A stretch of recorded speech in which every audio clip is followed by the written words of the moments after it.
Bienvenue sur notre chaîne. Veuillez vous abonner, liker, partager et commenter pour soutenir notre chaîne. Marc et Carole sont un couple marié depuis quelques années, et vont très bien ensemble. Marc conduit tandis que Carole est assise côté passager, lui sourit et est très heureuse par rapport à leur sortie en amoureux. L'ambiance est paisible après un dîner romantique. Je crois que c'était l'un des meilleurs dîners de ma vie. Merci pour cette soirée, chérie. Tu mérites bien plus que ça, mon amour. Voir ton sourire, c'est tout ce que je voulais. Alors, mission accomplie. Mission plus qu'accomplie. Ce restaurant était magnifique, et ce dessert, oh là là, j'en rêve encore. Mais le plus beau, c'était de passer du temps juste toi et moi. Ah, donc ce n'était pas seulement pour le dessert. Je me sens flatté. Tu sais très bien que tu es toujours ma priorité. Mais sérieusement, tu es devenu encore plus romantique ces derniers temps. Je t'ai surpris à prendre des notes dans un manuel de séduction, tout ça pour moi.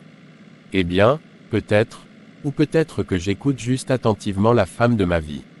Quand tu parlais de vouloir un moment spécial juste pour nous deux, j'ai pris ça à cœur. Eh bien, ça se voit. Merci pour tout, Marc. Tu sais, je me sens chanceuse. On a nos hauts et nos bas comme tout le monde, mais toi, tu rends tout ça tellement plus facile à traverser. C'est parce que je t'ai toi. Tu es mon roc, Carole. Rien ne semble insurmontable quand je sais que tu es là, à mes côtés. Je serai toujours là, quoi qu'il arrive. Ça me fait penser, tu te souviens de notre premier rendez-vous? Comment oublier? J'étais tellement nerveux. J'ai renversé mon verre d'eau avant même de te dire bonjour. Et pourtant, tu étais tellement adorable que j'ai su, à cet instant, que tu étais spécial. Je me souviens m'être dit, cet homme-là, je ne le laisse pas partir. Et tu n'as pas idée à quel point j'étais heureux ce jour-là. C'est comme si tout devenait évident. Toi et moi, c'était naturel. Et regarde où on en est maintenant. Mariés, heureux, et en train de rentrer chez nous après un dîner fabuleux.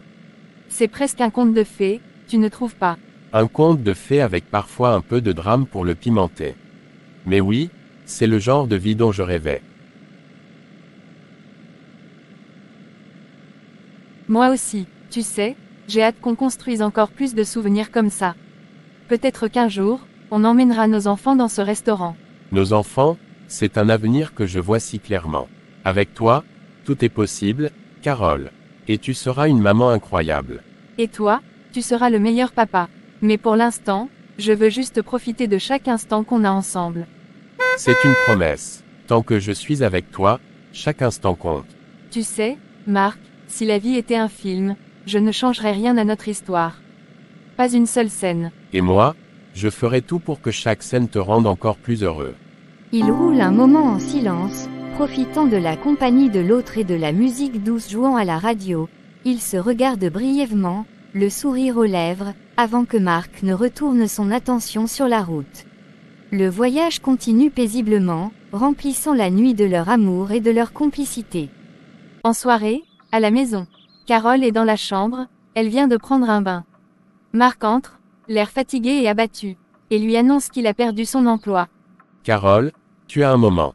J'aimerais qu'on parle. Tu veux m'inviter à dîner? Non, je ne sais pas trop comment te le dire, mais, aujourd'hui, j'ai reçu une mauvaise nouvelle. Quelle mauvaise nouvelle? Tu me fais peur là, Marc. Eh bien, ils ont décidé de restructurer mon entreprise. Mon poste a été supprimé. J'ai été licencié aujourd'hui. Quoi? Tu es sérieux?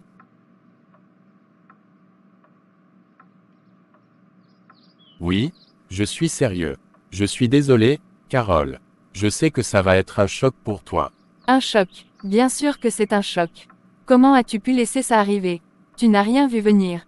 C'était inattendu, ils n'ont pas donné de signe. La décision est venue d'en haut. Ce n'est pas de ma faute, Carole. Pas de ta faute. Marc, on vit dans cette maison, on a des factures, et avec le bébé en route, on va avoir encore plus de dépenses. Et maintenant tu me dis que tu n'as plus de travail. Je comprends ta colère, mais je vais me relever. Je vais chercher un autre travail, je te le promets. Chercher un autre travail, et combien de temps ça va prendre, Marc? Des semaines, des mois, on ne peut pas vivre d'espoir. Je sais que c'est difficile, mais je pensais que tu serais là pour me soutenir, pas pour me juger. Me soutenir. Et moi, qui me soutiens? Tu penses que c'est facile pour moi de porter tout ça, de penser à l'avenir de notre enfant pendant que tu perds ton travail.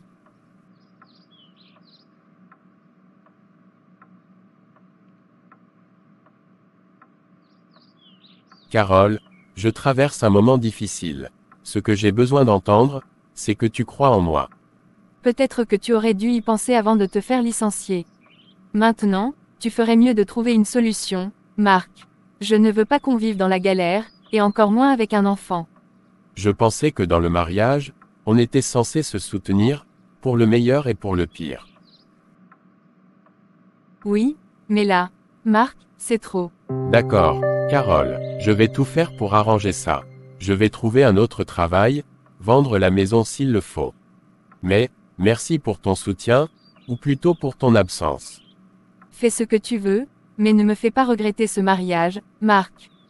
C'est noté. Carole reste debout, visiblement contrariée, tandis que Marc disparaît dans le couloir. Il n'en revient pas, il n'arrive pas à croire que Carole refuse de le soutenir. Un silence lourd s'installe. Après avoir perdu son emploi, Marc se confie à Fred dans la salle de conférence de leur ancienne entreprise. Fred lui rappelle que tout n'est pas perdu et qu'il peut rebondir. Marc semble dévasté, doutant de sa valeur. Fred lui conseille de rester fort, mais Marc confesse, « Carole ne me regarde plus comme avant. Elle veut des réponses, et je n'en ai pas. » Salut, Marc, ça va, tu as l'air un peu distant. Salut, Fred. Non, ça ne va pas vraiment. J'ai perdu mon emploi. Oh non, je suis désolé d'entendre ça. Qu'est-ce qui s'est passé? C'était une restructuration. Ils ont décidé de réduire les effectifs et je faisais partie des malheureux. C'est vraiment dur. Comment tu te sens par rapport à ça? Pas très bien, pour être honnête. Je me sens comme un échec. Et Carole, elle ne supporte pas la situation. Qu'est-ce que tu veux dire par là? Elle est stressée par les finances, et chaque fois que je lui en parle, elle se fâche. Elle pense que je n'ai pas fait assez pour trouver un autre boulot rapidement. Et surtout elle pense que c'est de ma faute si j'ai perdu ce travail. J'ai beau lui expliquer que notre boss a fait une restructuration mais elle refuse de comprendre. Je comprends que ce soit difficile pour elle aussi, mais ce n'est pas de ta faute si ça t'est arrivé. Oui, mais elle ne semble pas le voir comme ça. Elle me dit souvent que je devrais être plus proactif, mais j'essaie déjà de chercher des opportunités. Peut-être qu'il faudrait que vous ayez une vraie discussion sur ce que vous ressentez tous les deux. J'aimerais bien, mais chaque fois qu'on aborde le sujet, ça finit en dispute. Je ne sais plus comment gérer tout ça. Écoute, c'est normal d'avoir des hauts et des bas dans ces moments-là. Peut-être qu'un conseiller pourrait vous aider à mieux communiquer. C'est une idée, mais j'ai peur qu'elle prenne ça comme un signe de faiblesse. Je préfère préserver mon ego d'homme et le peu de dignité qu'il me reste. Parfois, demander de l'aide est la chose la plus forte à faire. Vous traversez une tempête ensemble, il faut juste trouver le bon moyen de naviguer à travers. Merci, Fred, ça fait du bien d'en parler avec quelqu'un qui comprend. Marc regarde Fred avec gratitude. Puis Marc prend une grande inspiration et semble un peu plus apaisé. Carole et Marc sont dans leur chambre.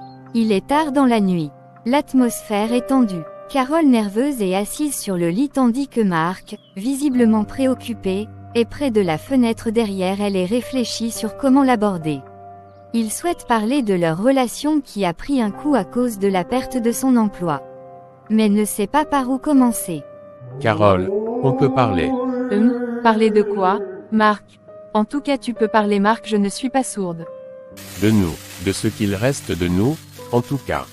Oh, Marc, pas encore une discussion sur nous. À chaque fois, c'est la même rengaine. Tu ne trouves pas qu'on en a besoin? Regarde où on en est, on était censé être une équipe, Carole. Mais aujourd'hui, j'ai l'impression qu'on est deux étrangers sous le même toit. Une équipe, vraiment, tu veux qu'on parle de ça alors que tu m'as laissé porter ce mariage seul depuis que tu as perdu ton travail? Carole, tu te lèves pour sortir alors que je veux une discussion sérieuse.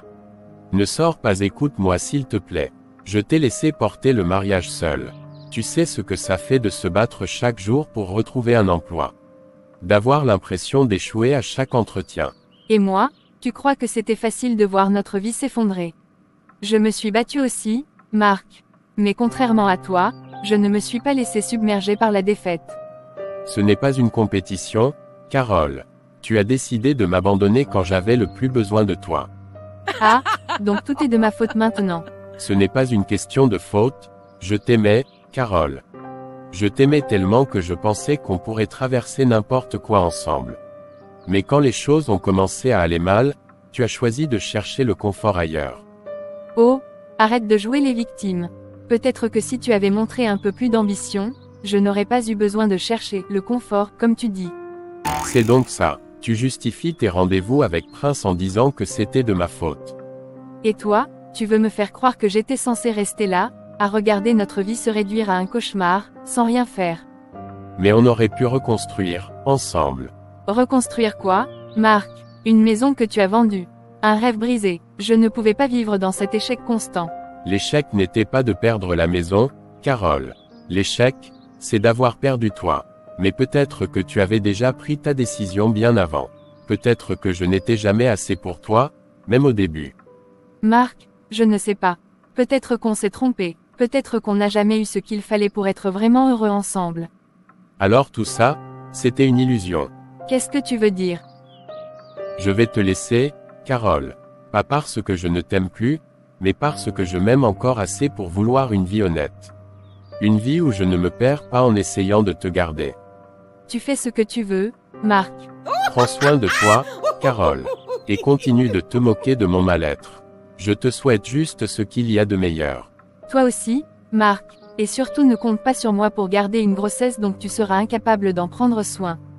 Je ne peux pas condamner ma vie avec cette grossesse. Je vais refaire ma vie donc je compte avorter. Le dernier mot te revient. Fais comme bon te semble. Marc quitte la pièce, laissant Carole seule, perdue dans ses pensées. Il ne sait plus quoi faire ni quoi penser. Il est très déçu et choqué par ses échanges avec sa femme. Surtout par le fait qu'elle souhaite avorter. Carole très attirée par le luxe, Prince, il lui propose de dîner dans un restaurant chic. Carole sourit et semble oublier tous ses soucis. À un moment, Prince demande, « Ton mari ne te demande jamais où tu es ?» Carole rit nerveusement, il est trop occupé à s'apitoyer sur lui-même.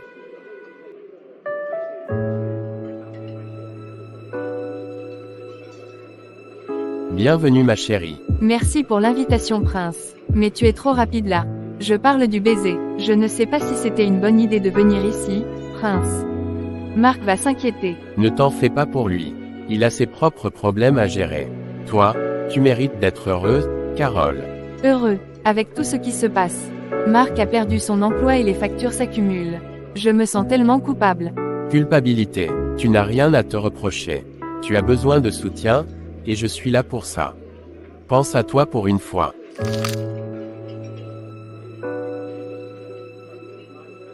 Allons nous asseoir, s'il te plaît. Je sais que tu es là pour moi, mais je ne peux pas ignorer ce que je fais à Marc. C'est mon mari. Et qu'est-ce que ça t'apporte de rester avec lui dans cette situation? Tu es malheureux. Regarde-nous, nous avons une connexion incroyable. Une connexion, peut-être, mais c'est si compliqué. Si quelqu'un découvre cela. Personne ne doit le savoir. Ce que nous avons est précieux. Et si tu restes avec Marc, tu vas te perdre dans ses problèmes. Tu as raison sur un point. Je me sens piégée, mais trahir Marc n'est pas la solution. Parfois, il faut prendre des décisions difficiles pour se libérer. Pense à l'avenir que nous pourrions avoir ensemble, loin de tout ça. Ton téléphone a sonné, pourquoi tu ne regardes? Ça peut être urgent. Rien n'est plus important que toi. Tout ce qui compte actuellement c'est toi et uniquement toi. Et rien d'autre. Marc en marchant dans la rue rencontre Angela, une amie en commun à Carole et lui.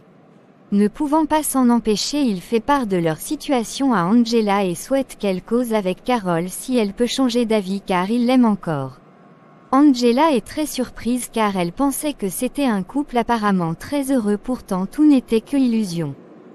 Marc, qu'est-ce qui se passe? Pourquoi es-tu si bouleversé? C'est Carole, elle s'éloigne de moi. Je sens qu'elle ne m'aime plus comme avant. Qu'est-ce qui t'a fait penser ça? As-tu eu une discussion avec elle? Non, c'est juste que... elle passe de plus en plus de temps avec ses amis. Elle ne répond pas à mes messages comme avant. J'ai l'impression qu'elle me fuit. Peut-être qu'elle traverse une période difficile. Parfois, on a besoin d'espace sans que cela signifie qu'on ne tient plus à l'autre. Mais je ne peux pas m'empêcher de penser que c'est ma faute. J'ai peut-être dit ou fait quelque chose qui l'a blessé, aussi j'ai perdu mon travail. Écoute-moi, tu dois lui parler. Ouvre ton cœur et dis-lui ce que tu ressens.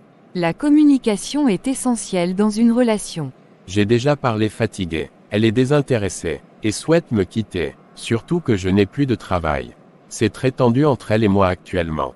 Je comprends, mais tu dois te battre pour elle si tu tiens vraiment à votre relation. Ne laisse pas tes peurs prendre le dessus.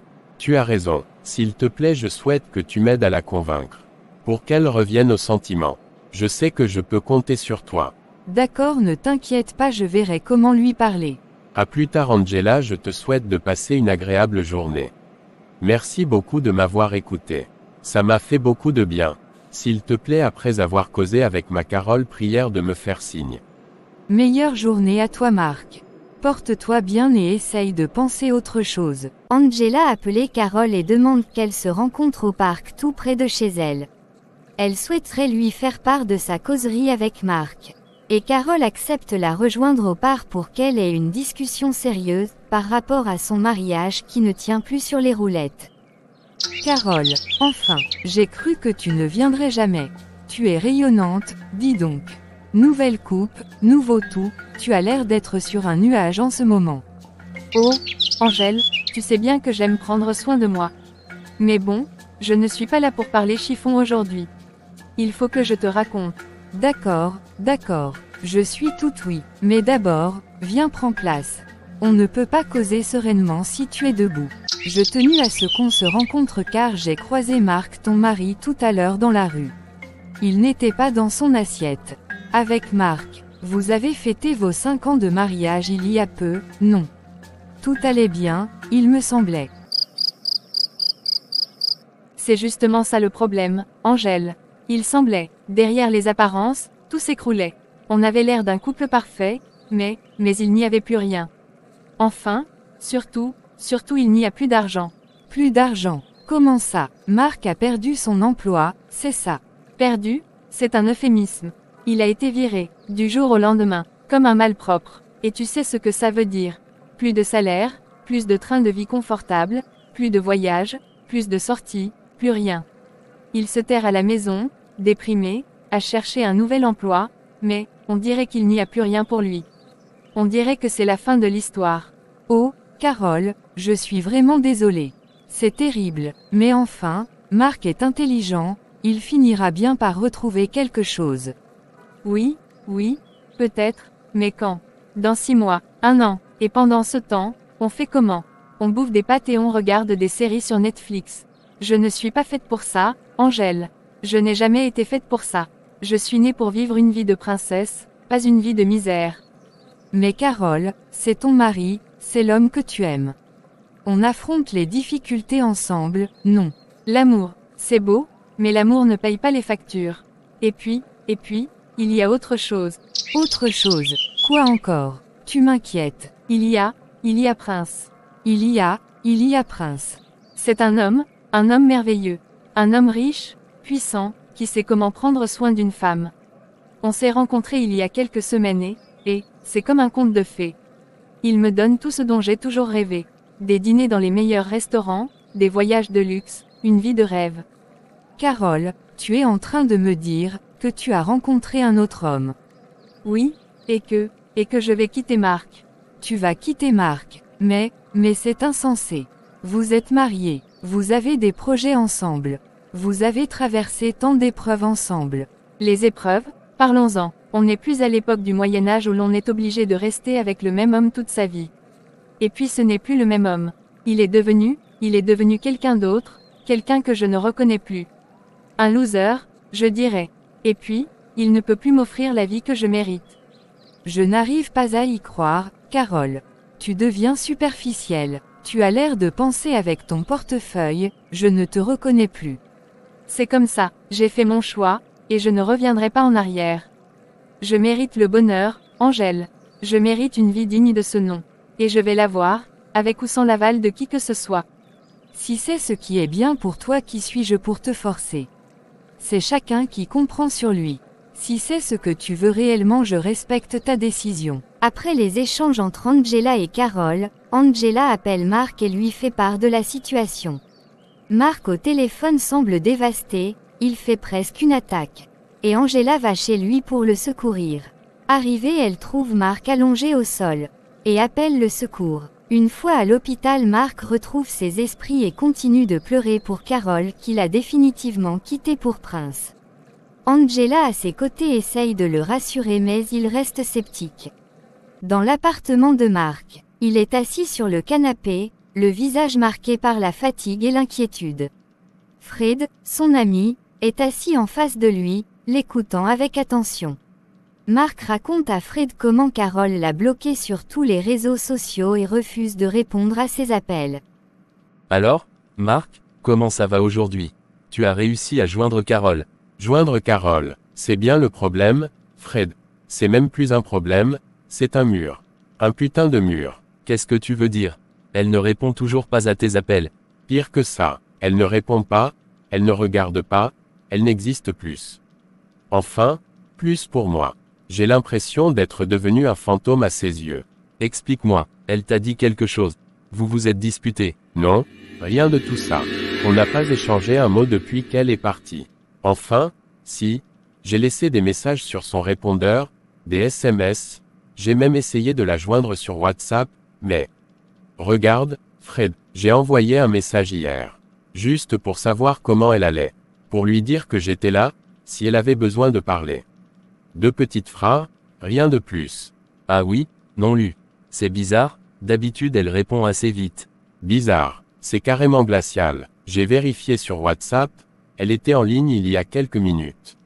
Elle a donc vu mon message, elle l'a juste ignoré. Peut-être qu'elle est occupée. Occupée à m'ignorer, tu veux dire. J'ai essayé de l'appeler, Fred, plusieurs fois. Son téléphone sonne, mais ça bascule toujours sur la messagerie. Elle ne décroche jamais. C'est peut-être un bug du téléphone. Un bug qui dure depuis une semaine. C'est plus qu'un bug, c'est un blocage. J'ai l'impression qu'elle m'a effacé de sa vie d'un coup de baguette magique. Mais, vous étiez mariés. Il y a 5 ans encore vous étiez si amoureux, si complices, qu'est-ce qui a pu se passer pour qu'elle agisse de la sorte? C'est ça qui me rend dingue, Fred. Je n'arrive pas à comprendre. J'ai beau me triturer l'esprit dans tous les sens, j'ai l'impression d'être dans un brouillard complet. Je me pose 1000 questions. Ai-je mal agi? Suis-je si horrible que ça? Mérite-t-elle de me traiter comme un moins que rien? Mais non, Mark, c'est pas toi le problème. T'es un mec bien, t'es le meilleur d'entre nous. S'il y a un problème, ça vient certainement d'elle. C'est pas tout, Fred. C'est pas tout. Je viens de voir que sur Facebook, elle m'a bloqué. Bloqué, sur Facebook, t'es sûr? J'ai demandé à un ami de vérifier, son profil n'apparaît plus dans ma liste d'amis. Elle m'a bloqué, et pas seulement sur Facebook. J'ai cherché sur Instagram, sur Twitter, même sur LinkedIn, c'est pareil, je n'ai plus accès à ces pages. Je n'existe tout simplement plus. C'est comme si je n'avais jamais fait partie de sa vie. Mais c'est insensé. C'est même plus un blocage, c'est de l'effacement pur et simple. Elle ne veut plus jamais te voir, ni t'entendre, c'est ça. C'est exactement ça. Elle a coupé tous les ponts. D'un coup sec, sans explication, sans un mot. C'est comme si j'étais une erreur, un mauvais souvenir qu'elle voulait à tout prix effacer. C'est humiliant. C'est comme un coup de poignard dans le cœur. Je ne comprends pas, Fred. Je ne comprends rien. J'ai l'impression de devenir fou. J'ai tout perdu, mon emploi, ma femme, ma dignité. Je suis anéanti. Je sais, Mark, je sais que c'est dur. Mais il faut que tu restes fort. Il faut que tu gardes la tête haute. Je suis là pour toi, tu sais. On va traverser ça ensemble. On va comprendre ce qui se passe. Mark regarde Fred, les yeux emplis de désespoir, mais aussi d'une lueur d'espoir. Le soutien de son ami est un baume sur ses plaies. Mark passe un entretien pour une grande ONG. Il répond avec assurance, motivé par l'idée de se reconstruire. À la fin, le recruteur lui dit « Bienvenue à bord. Vous commencez lundi ». Mark remercie Dieu en silence, déterminé à reprendre sa vie en main, dans un bureau moderne et épuré. Mark est debout en face d'un recruteur, Monsieur Dubois, un homme d'une 50aine d'années, souriant et chaleureux. Bon, Monsieur Moreau, Nous arrivons au terme de cet entretien. Je dois dire que votre parcours est impressionnant et votre motivation est palpable. Vous avez traversé des épreuves, mais vous en êtes ressorti grandi, semble-t-il. Merci, Monsieur Dubois. Je crois que chaque expérience nous forge, qu'elle soit positive ou négative. Et je suis déterminé à utiliser mes compétences et mon énergie pour une cause qui me tient à cœur. C'est exactement l'état d'esprit que nous recherchons ici. Nous avons besoin de personnes engagées, passionnées et capables de faire face aux défis. Votre expérience dans le secteur commercial, alliée à votre envie d'aider les autres, en font un profil très intéressant pour notre ONG. Je vous assure que je suis prêt à m'investir pleinement. J'ai toujours eu l'envie de contribuer à un monde meilleur. Et le travail que vous faites au quotidien est une source d'inspiration pour moi. Vous savez, Monsieur Moreau, notre mission est ambitieuse. Nous devons constamment faire preuve de résilience et de créativité pour atteindre nos objectifs. Les enjeux sont énormes, et les ressources sont parfois limitées. Il faut être capable de s'adapter, d'innover, de ne jamais baisser les bras. Je comprends tout à fait. Je ne suis pas effrayé par les défis. Au contraire, c'est quand la tâche est difficile que je me sens le plus utile. Je sais que le travail dans une ONG n'est pas une partie de plaisir. Il y a des hauts et des bas, mais je suis prêt à tout donner pour contribuer à la réussite de vos actions. Vous avez l'air de bien comprendre l'engagement que représente notre travail. Vous avez fait preuve d'une belle détermination tout au long de cet entretien. Et votre approche humaniste est parfaitement en phase avec nos valeurs. Je suis convaincu que vous seriez un atout précieux pour notre équipe. Je vous remercie infiniment, Monsieur Dubois. C'est un honneur pour moi que vous me considériez. Je suis tellement motivé par cette opportunité, et je ne vous décevrai pas. Dans ce cas, Monsieur Moreau, je suis heureux de vous annoncer que vous êtes retenu pour ce poste. Bienvenue à bord. Vous commencez lundi prochain. C'est incroyable. Merci infiniment, Monsieur Dubois. Je n'ai pas les mots. Je suis tellement heureux. Nous sommes ravis de vous accueillir. Je suis persuadé que vous allez vous épanouir parmi nous. Nous prendrons contact avec vous dans la journée pour vous donner tous les détails pratiques. Merci, Monsieur Dubois. Vous ne savez pas ce que cette nouvelle représente pour moi. Merci, mon Dieu. Merci de m'avoir guidé sur ce chemin. Merci de m'avoir donné la force de me relever. Merci de m'offrir cette nouvelle chance. Je ne vous décevrai pas. Je vais tout donner pour mériter cette confiance et pour contribuer à un monde meilleur. Je vais reprendre ma vie en main, et je vais me reconstruire. Je le jure. Sur le chemin de retour, Mark appelle Angela, l'invite à déjeuner pour lui annoncer la bonne nouvelle. Après la rupture avec Carol, Angela a beaucoup soutenu Mark, et le fait de se voir régulièrement a fait qu'ils se rapprochent. Après l'annonce de la nouvelle, Mark demande Angela en mariage. Et elle est d'accord. Quelque temps après, Mark réorganise sa vie et l'épouse. Ils construisent leur maison et Mark ouvre un shopping à sa nouvelle épouse. Carol découvre que Prince la traite désormais avec froideur. Lors d'un dîner, il annonce qu'il part à l'étranger pour affaires. Elle panique, « Et moi ?» Prince répond calmement, « Tu es intelligente, Carol. Tu trouveras ton chemin. » Dans un restaurant chic, un cadre luxueux qui contraste avec la tension palpable entre Carol et Prince. Carol, toujours élégante, est assise face à Prince, dont le visage est impénétrable. Alors, Prince, cette nouvelle voiture, tu l'aimes. Elle est vraiment magnifique. Et le bracelet que tu as mis aujourd'hui, il te va à merveille. Oui, ça va. Tu as l'air, un peu distant, ce soir. Tout va bien, tu n'as pas l'air de te sentir dans ton assiette. Oui. Prince, s'il y a quelque chose qui ne va pas, tu peux m'en parler. On est un couple, on doit se soutenir mutuellement. Un couple, je ne sais pas si j'utiliserai ce terme. Prince, tu plaisantes, n'est-ce pas? Je ne comprends pas ce qui se passe. On était si heureux, il y a quelques semaines encore. Les choses changent. Qu'est-ce que ça veut dire? Dis-moi, Prince. Cela signifie que j'ai des affaires à gérer. Des choses importantes qui demandent toute mon attention. Mais tu ne m'as rien dit. Qu'est-ce que c'est que cette histoire? Je pars à l'étranger, Carol. À l'étranger, mais quand? Et pour combien de temps? Pour plusieurs mois, et je pars, demain. Demain, mais c'est insensé. Tu ne peux pas faire ça. On doit dîner ensemble, on doit passer la soirée à parler, on doit voir un film demain soir. Tout ce qu'on avait prévu. Tu es intelligente, Carol. Tu trouveras bien d'autres occasions de voyager. Mais, tu ne peux pas me laisser comme ça. Je n'ai rien, personne, que toi. On devait construire notre avenir ensemble. Tu m'as promis. Les promesses, ce ne sont que des mots. Et les mots sont rarement une garantie. Mais je t'aime, Prince. Tu ne peux pas me faire ça. On est ensemble, on doit s'entraider dans les moments difficiles. On est un couple, on doit s'aimer jusqu'au bout. L'amour, c'est un concept bien pratique pour se manipuler. Tu es cruel. Tu es méchant. Tu m'as utilisé, n'est-ce pas? Tu as pris tout ce que tu voulais, et maintenant, tu me laisses tomber comme une vieille chaussette. Tu as été un bon divertissement, Carole. Mais l'amusement a ses limites. Comment peux-tu me parler comme ça? Je t'ai donné tout ce que j'avais. Mon amour, mon corps, mon temps. Tu es une femme intelligente, Carole. Tu t'adapteras. Et moi, qu'est-ce que je vais faire? Tu es intelligente, Carole. Tu trouveras ton chemin. Fais juste le même schéma que tu avais fait il y a quelque temps avec ton ex-mari Marc. Moi j'en ai terminé avec toi. Bonne chance dans ta nouvelle relation. Angela n'en revient pas. Qui tue par l'épée mourra par l'épée. Seule elle pense à ses moments de joie avec Marc. Et cherche à le recontacter pour s'excuser. Et sauver leur relation. Après enquête auprès du meilleur de Marc Fred, elle apprend qu'il s'est remarié avec leur amie Angela et a trouvé un bon travail dans une ONG.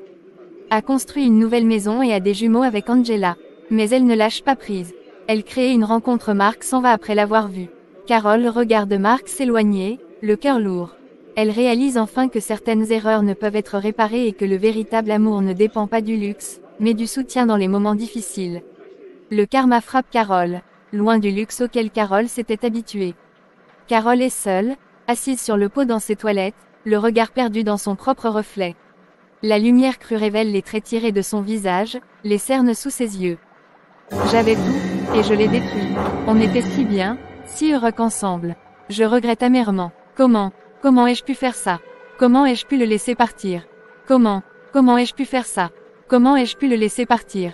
J'ai été stupide, si stupide.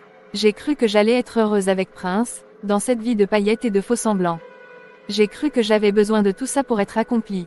Pourquoi ai-je fait ça? J'avais tout, et j'ai tout gâché. J'avais le bonheur à portée de main, et je l'ai laissé filer. Je suis seule. Et c'est ma faute. C'est entièrement ma faute. Carole baisse la tête, laissant les larmes couler librement, la douleur de sa perte et de sa culpabilité l'envahissant totalement. Le silence, dans cet appartement désolé, n'est brisé que par le bruit de ses sanglots. Après avoir quitté Marc pendant une période de pauvreté et l'avoir remplacé par Prince, Carole découvre que Marc a refait sa vie avec Angela, qui l'a soutenu moralement et émotionnellement dans ses épreuves. Aujourd'hui, Marc est heureux, épanoui, et financièrement stable grâce à son nouveau poste. Carole, regrettant ses choix, tente de le reconquérir. Elle le rencontre dans une photocopieuse où ils avaient l'habitude d'y aller lorsqu'il était encore marié.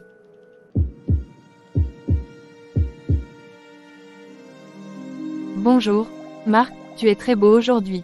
Carole, qu'est-ce que tu fais ici? Et qu'est-ce que tu dis? Je voulais te voir. J'ai appris que tu as refait ta vie, avec Angela. Oui, Angela et moi sommes mariés maintenant. Elle a été là pour moi quand tout le monde m'a tourné le dos.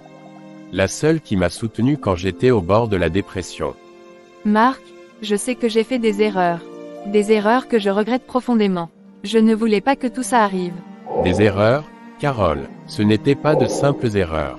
Tu m'as abandonné quand j'avais le plus besoin de toi. Je t'avais promis de tout reconstruire, mais tu as préféré partir pour une vie de luxe avec Prince. Je sais que je t'ai blessé, et je m'en veux chaque jour. Prince n'était qu'une illusion. J'ai été ébloui par tout ce qu'il m'offrait, mais j'ai vite réalisé que tout cela était vide de sens. C'est toi que j'aimais, Marc, et je t'aime encore. C'est trop tard, Carole. Quand j'étais au plus bas, tu as choisi de me blâmer au lieu de me soutenir. Angela, elle, a vu au-delà de mes échecs. Elle a cru en moi alors que je ne croyais plus en moi-même. Je comprends, mais je suis prête à tout pour te prouver que j'ai changé. Je peux t'aimer comme Angela l'a fait, peut-être même davantage. Un dicton dit mieux vaut un diable que tu connais qu'un ange que tu ne connais pas. Carole, ce n'est pas une compétition. Ce que j'ai avec Angela va bien au-delà de ce que nous avions toi et moi. Elle m'a donné un amour inconditionnel, et je ne trahirai jamais cette confiance. Tu ne peux pas me pardonner. Pas une seule chance. Je t'ai déjà pardonné, Carole. Mais pardonner ne signifie pas oublier ou revenir en arrière. Je suis heureux maintenant, avec Angela. Nous avons bâti quelque chose de solide. Mais, Marc, nous avions des souvenirs, des rêves ensemble. Des souvenirs, oui, mais tu as détruit ces rêves toi-même. La personne que j'étais avant n'existe plus. J'ai changé, tout comme toi. On aurait pu avoir notre bébé comme souvenir si tu l'avais épargné. Alors, c'est vraiment fini entre nous. Oui, c'est fini. Je te souhaite de trouver la paix et de reconstruire ta vie, comme je l'ai fait. Je suis désolée, Marc.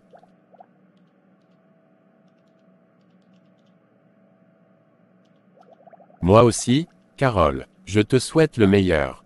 À plus, mon épouse et mes enfants m'attendent à la maison. Une fois Carole en mode solitaire dans sa chambre. Ses lèvres tremblent légèrement, la douleur transparaît dans chaque expression. Elle baisse les yeux un instant, comme si elle ne pouvait pas supporter son propre regard. Puis, elle les relève avec un mélange de culpabilité et de regret. Des images commencent à surgir dans son esprit, comme des bribes d'un passé qu'elle ne peut plus nier. Flashback, Carole et Marc rient, enlacés dans leur ancienne maison. Ils sont heureux, complices. Carole caresse le visage de Marc avec tendresse. Flashback, Marc surprend Carole avec un bouquet de fleurs. Le karma ne joue pas et sa violence est karmatique. Qui tue pas l'épée mourra par le PEE.